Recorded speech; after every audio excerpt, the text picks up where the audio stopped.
What's up, YouTube? Today I'm doing the sway bar links on the 2012 Honda Pilot. Now once you got the wheel off and you have the strut assembly exposed, we have the link that goes from the sway bar to the mount on the shock. Now as usual, I'm going to try to make this video as short as possible, like all my other videos. So you want to get a 10mm and remove this bolt right here, and there's another one right here. And once you remove those two, then you could move the ABS sensor out of the way. Well, actually the cable for the ABS sensor. The sensor is actually down here. Now once you have the bolts removed, one here, then just take the cable and you tuck it out of the way. And we're going to be heading for this bolt, actually this nut that holds the lower part of the link in, and then this one that holds the top one on. Now they're always rusted, especially depending on what part of the country you are. So as you can see, this is very rusted. I sprayed it down about a few days ago, so I'm going to give it a shot and see. Now they expect you to use a pass-through socket, which you put it on like so. I'm just going to demonstrate this part, and then the Allen wrench goes inside, and that should hold. Actually, let me take it off, show you guys. So if you look closely, you could see the shape of this fits the Allen. So once you put that in, what that's supposed to do is hold the shaft from spinning while you put a box end wrench, or like I said, a pass-through socket, which looks like this, on the nut, and you back it out while holding this. Now it'll look something like that.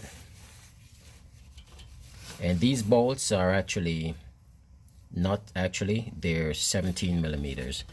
So you're supposed to be like so and have this in, and while you're backing it off this way by holding the box end, you're supposed to hold this other end to prevent the shaft right there, the threaded bolt, from spinning. I'm gonna tell you guys right now, most of the times, if not all the time, this does not work, especially if this is the OEM sway bar link. Okay, so here's what I do. I get a vice grip, I clamp it on the back of the bolt. So just get to the back of it, get a shot, get to the back of it and hold it back so that this doesn't move. And then I use my impact or hand tool to take that nut off. So just a quick demo. I gotta try to do this with one hand, so I got this holding it.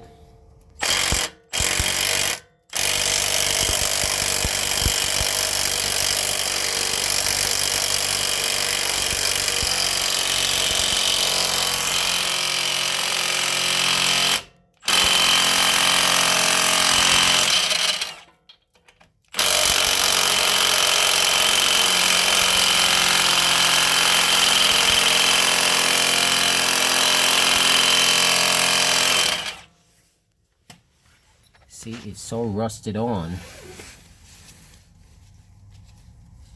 and my socket was slipping, but it's almost off.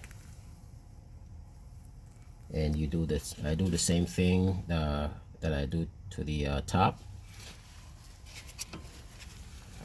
When I go to the bottom, I'm gonna put the vice grip right here, and what you're trying to hold, there is actually a lip. It's almost like a built-on washer. That's what you're holding. It's enough room for you to get a good grip on it, and then put a tool, hand tool, I would suggest, to take the nut off. I'm just pressed for time, so I'm using power tools. And that's a shot of how the whole setup looks. Okay, so with basic hand tools, this is how it looks. This is the setup. You see, I got my vice grip holding the back of it, and I have a ratchet and wrench, so I have the ratchet and wrench on the nut, and I just ratchet it off. Now, if you don't have a ratchet wrench, it'll just take a little bit longer, but you could use regular closing 17mm, and it's just going to be turn, back off, turn, and it takes a longer time, but can be done. So I'm using ratchet and wrench. See, I got it on it nice and flush. Ratchet it off.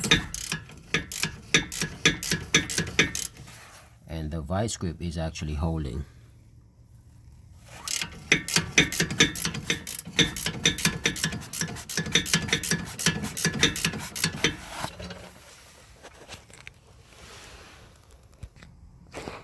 So once you got the bolt off, the nut off, that's how it's going to look.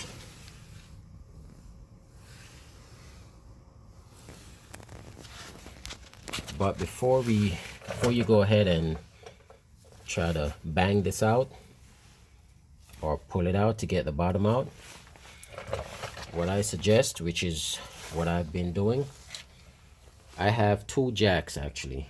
So before you do this, if you only have 1 jack, I'll suggest you jack the vehicle up. See, I have it on my my jack still there, but I also have a jack stand under it just as a backup. So if you only have 1 jack, I'll suggest you jack the vehicle up, put it on a jack stand, then you use the jack that you have. But I have a second jack, which actually I got it for reasons like this, to do certain jobs. So what I do, I put my second jack under the ball joint right here.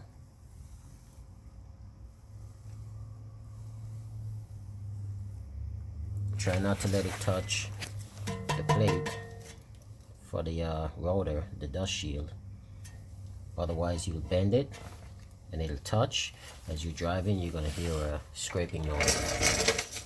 So once I put my jack there, and I give it a few pumps, jack it up just a little bit.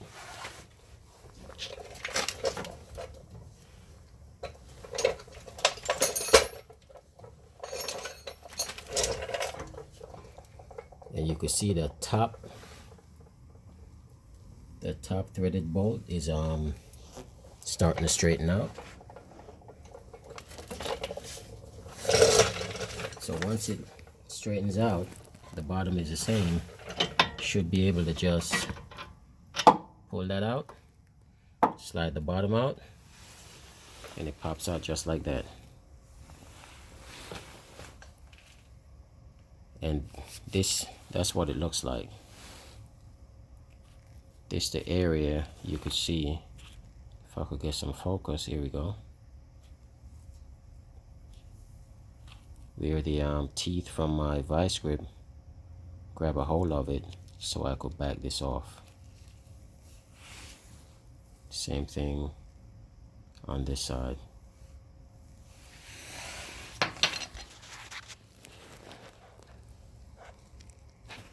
And be careful, even though you move the line out of the way for the ABS, still take extra caution and be careful not to damage it. And here we have the new one. I like using Moog products. Moog, M-O-O-G. I like using their products because they have grease fittings. So whenever I do like a oil change or a brake job, something like that, I'll just put the grease gun on it and, you know, give it a couple of pumps, and I know it'll last a very long time. And another thing I like about Moog products, if you look here, you see the shape of this. That's an 18 millimeter. So the next time you go to take it off, all you need is an 18 millimeter wrench, and you put it on in the back, and then you could take this off or tighten it. But this is much more secure and a stronger grip versus, let me try to get both of them, versus the OEM. See, the OEM is just round. And not just OEM, they have other brands that are round also. And the Moog got a nice fat, I guess you could say, nut for you to hold while you're turning it, unscrewing it in the future. And as you can see, the OEM is just a small area. It's very thin, maybe a quarter of an inch, if that much. Plus the head is much bigger on the Moog, so a nice fat ball joint is in there.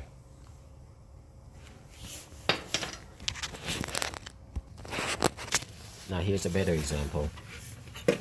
I got my 18 millimeter or whatever link you guys buy, and just check what size it uses.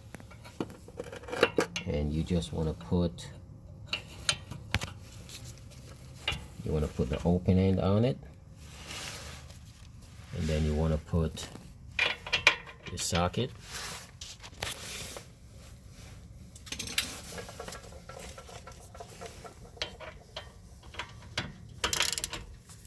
and you tighten it. I ran this down already, so all I have to do now is get the torque specs, tighten it down to spec.